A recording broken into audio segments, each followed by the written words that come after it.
stamping friends. It's Marilyn here with Stamping Creations with Marilyn, independent Stampin' Up demonstrator, Spruce Grove, Alberta, Canada.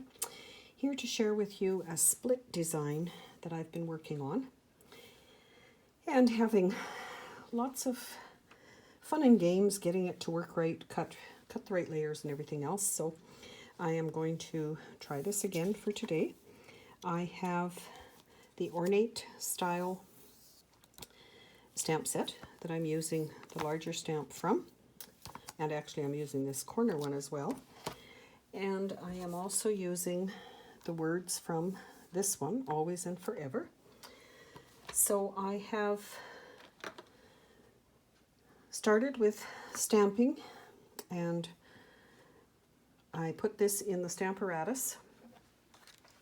I'll just show you that again for a minute. I was taping and then realized that it wasn't working, so I'm starting over here.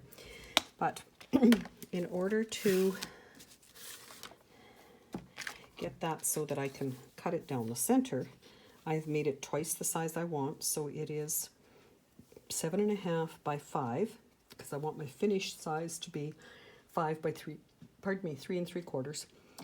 I have stamped it with Versamark, and then did I do with the other one? There it is. I did each corner with this particular one, so you can see just by turning this way, and this way. Got it in the corners, and Stamparatus I love for repetition things and for getting things lined up straight.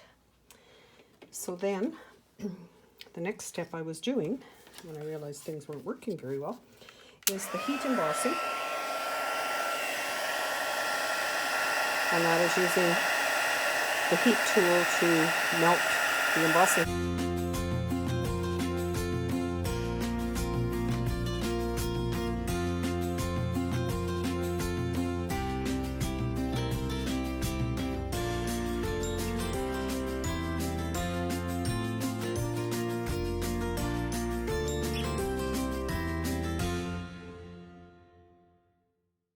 Do almost any color that you like. So once that is done, I'm going to color, and I have a number of the blends here. So I will proceed to, looks like that could be heated up just a little bit more.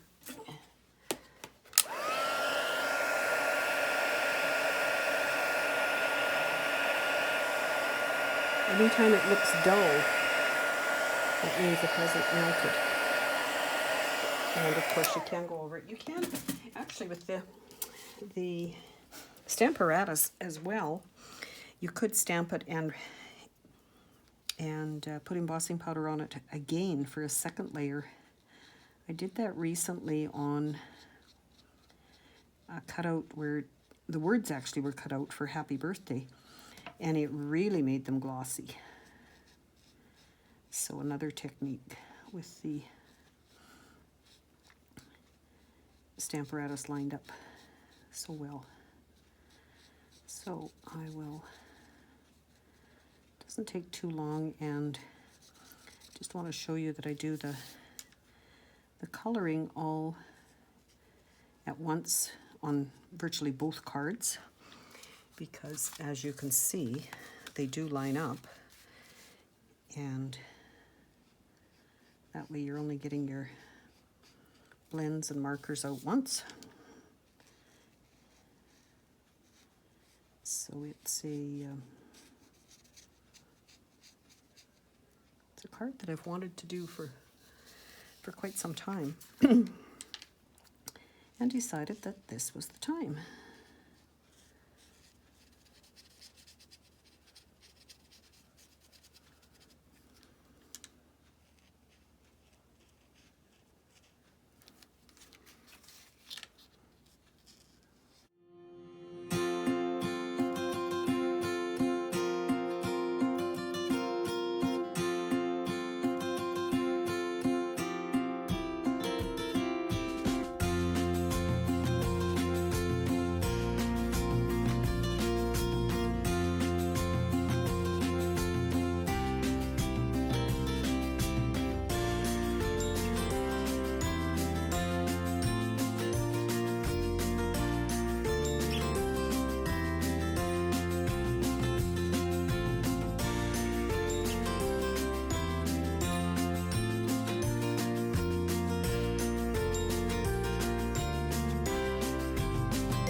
there we have our coloring done. So I'll just show you those. I used the light and put them together. The light and the dark Calypso Coral. I used the light and the dark, put them so I can read them, then you should be able to read them, Seaside Spray. I used the light and the dark Daffodil Delight. The light and the dark Just Jade, one of our new colors. And for the centers, just the light soft suede. So as you can see, it was quite easy to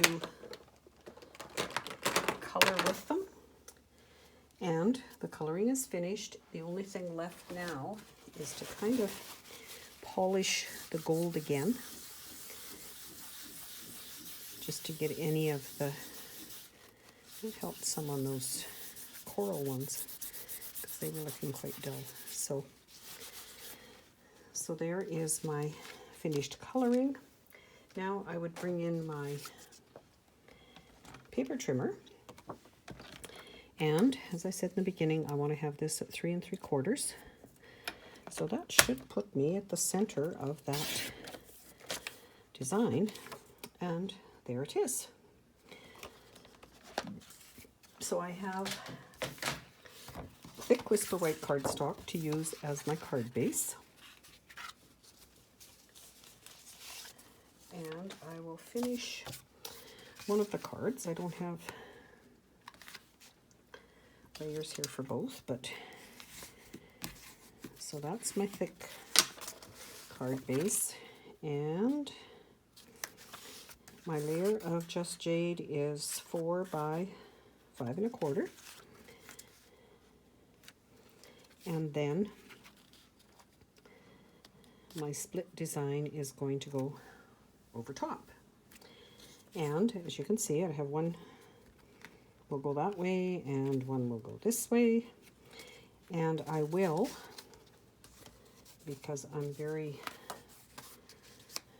conscious of, I don't want to glue and then stamp, so I will stamp my words before I glue, and hopefully and I will do the other one the same. Well, you know what I mean. I'll stamp the same words. Yeah, I think I'll put that one there. So I'm ready to put that one on a card base and a layer when I have the layer here. So, like I said, a quick and easy way to get some cards in your stash. I'm going to use our new Stamp and Seal, which is the tape runner that replaced the snail.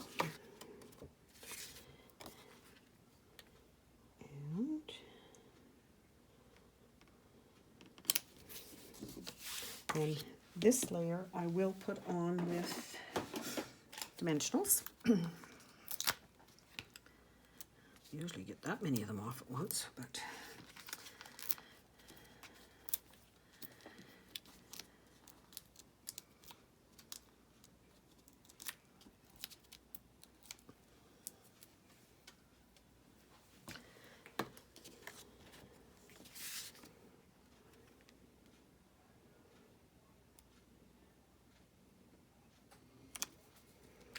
dimensionals. I like to burnish my card when I'm done with it from the back side, so I'm not rubbing over the ink.